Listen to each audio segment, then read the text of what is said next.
고대의 항로라고 하는 것은 크게 세 가지의 항로가 있습니다. 크게 세 가지의 항로가 있는데 그게 하나가 서해 북부 연안 항로라고 불리는 곳으로 이 서해 북부 연안 항로라고 하는 곳은 백제 같은 경우는 이제 황해도 지역을 통해서 위로 올라가서 들어오는 경우가 있고요. 그리고 고구려 같은 경우는 아까도 말씀드렸듯이 요동반도를 통해서 묘도열도를 통해서 서해 이 산동반도 일대로 가는 것이 서해 북부 연안항로입니다. 이 서해 북부 연안항로 같은 경우는요. 예전의 사람들 같은 경우는 주로 항해를 어떤 식으로 했냐면 지금은 항해 어떻게 해요?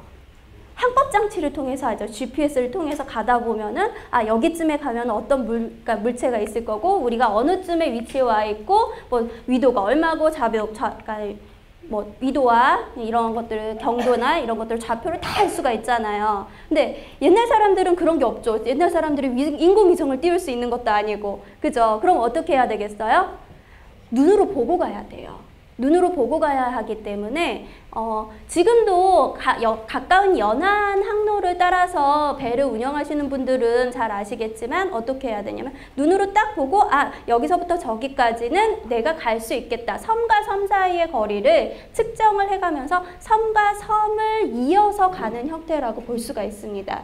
그래서 옛날 아주 고대의 항로들은 대부분은 가시거리가 가능한 곳으로만 대개는 이 항로가 결정이 됩니다. 그래서 가장 먼저 택해진 이 서해 북부 연안 항로 같은 경우는 되게 가시거리 내에 모든 섬들이 다 있어요. 가시거리 내에 섬들이 있기 때문에 고대의 사람들이 아주 열악한 배를 가지고도 쪽배를 가지고도 그러니까 바다를 건너서 중국으로 갈 수가 있었다라고 하는 거죠. 그래서 가장 먼저 이 한반도의 사람들과 중국의 사람들이 서로 가장 먼저 이용을 했던 항로 중에 하나가 바로 이 서해 북부 연안 항로라고 볼 수가 있습니다. 그게 가능했던 것이 이 끝에서부터 오면은 이쪽으로 묘도열도가 쭉 섬이 이어져 있거든요. 지금 여기에는 그려져 있지 않지만 우리가 네이버 지도나 이런 걸로 쫙 당겨서 보시면은요. 점점이 섬이 이어져 있는 것을 마치 이렇게 따라가세요 라고 하는 것처럼 점점이 섬이 이어져 있는 것을 볼 수가 있습니다.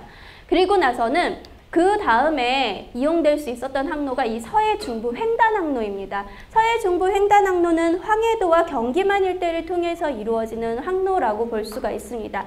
연안항로, 횡단항로 말이 다르죠? 그쵸? 연안항로라고 하는 것은 서해 연안 하면은 어떤 거예요? 대개는 해안선을 따라서 그리고 섬과 섬 사이가 있는 경우를 연안이라고 하죠. 연안 여객은 그래서 가까운 거리를 운행하는 것이죠. 그렇죠? 그에 반해서 원항을 한다라고 하면 먼 거리를 하는 것이죠. 근데 당시의 사람들이 이 서해 중부 횡단 항로를 이용을 했다라고 하는 것은 적어도 한 4세기 정도부터는 서해 중부 횡단 항로를 이용을 했을 가능성이 큽니다. 왜냐하면 이때부터 근초고왕대라던가 또는 근초고왕 이후에 계로왕이라던가 계로왕 이후의 사람들도 그러니까 백제로 따지면은요. 백제 근초고왕이나 계로왕이나 이런 사람들이 이 서해 중부 횡단 항로를 이용했을 가능성을 보여주는 사료들이 있거든요. 근데 이 서해 중부 횡단항로라고 하는 것은 사실은 여기에서 경기만 일대에서 출발을 하면요. 이 연안항로와는 거리상으로는 비슷해 보이지만 다른 점이 이 가운데 섬이 없어요.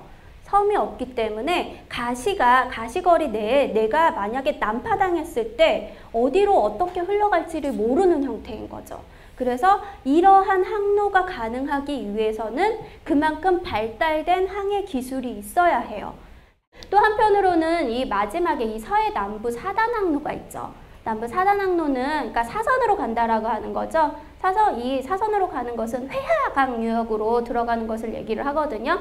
회하강 유역으로 들어가는 것을 얘기하는데 이 사단항로 같은 경우는 본격적으로 이 사단 항로가 이용되기 시작을 하는 것은 지금 현재 학계에서는 장보고 시대쯤부터라고 얘기를 합니다. 장보고 시대쯤 되면 요 밑에 있는 진도, 우리 사고 났던 진도 있죠. 진도 밑에 있는 이 청해진 유적을 중심으로 해서 거기에서부터 출발을 해서 주변에 있는 모든 배들을 통제를 했다라고 하죠. 장보고가 그때쯤부터 사단 항로가 본격적으로 이용을 했다라고 합니다.